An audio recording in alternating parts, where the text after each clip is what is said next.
poles. Me and my son fished this summer, or at least tried to. And so I figured that he had something to tell me to improve my fishing game. Amen?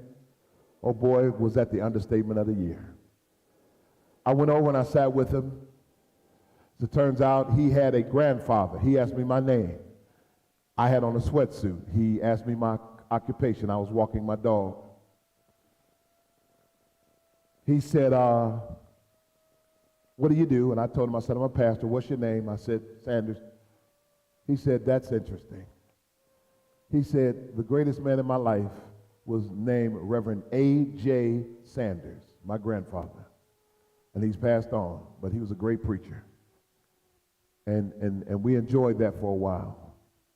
But then he told me about his grandmother. He said his grandmother was a full-blooded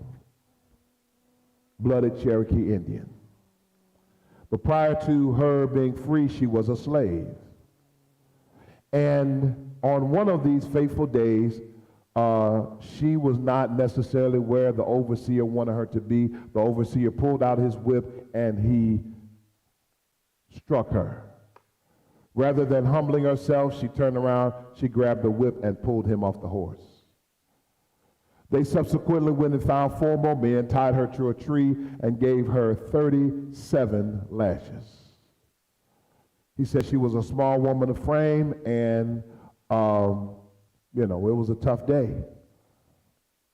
All these years passed, and he's sitting on the porch with her grandmother. He said he was brushing her hair one day and recognized these horrible scars on her shoulders. He said, Grandma, what are these scars? She said, it is better that we not talk about it. On that day, not only did they give her 37 lashes, but after they were done, they took salt and rubbed it in the wound. He said later on his grandfather told him about it and told him what happened, and he said he was brought to tears when he saw the scars and when he was told what they meant. Here's what I gleaned from that story. All of us go through something terrible.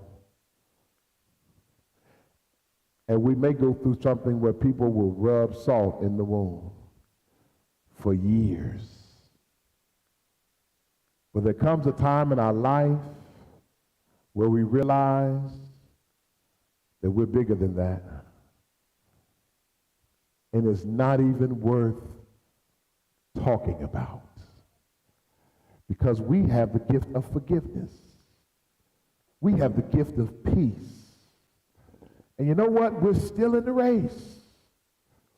And it's something about those horrible situations that we don't even want to talk about that transform us into something that is closer to what God intended for us to be.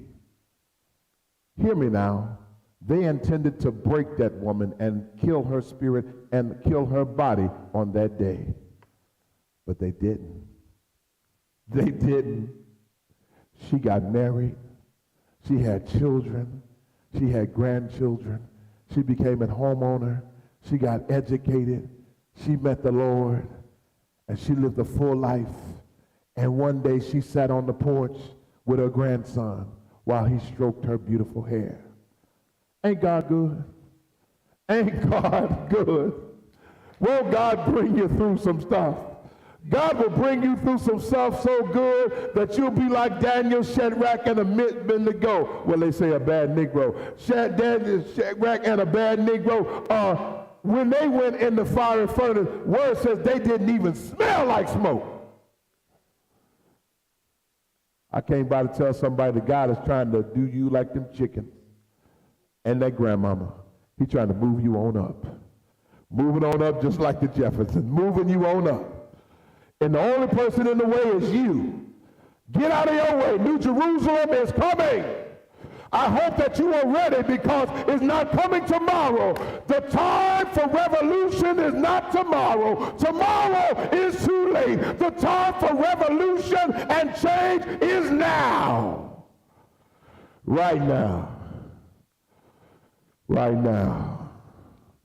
The Lord is blessing me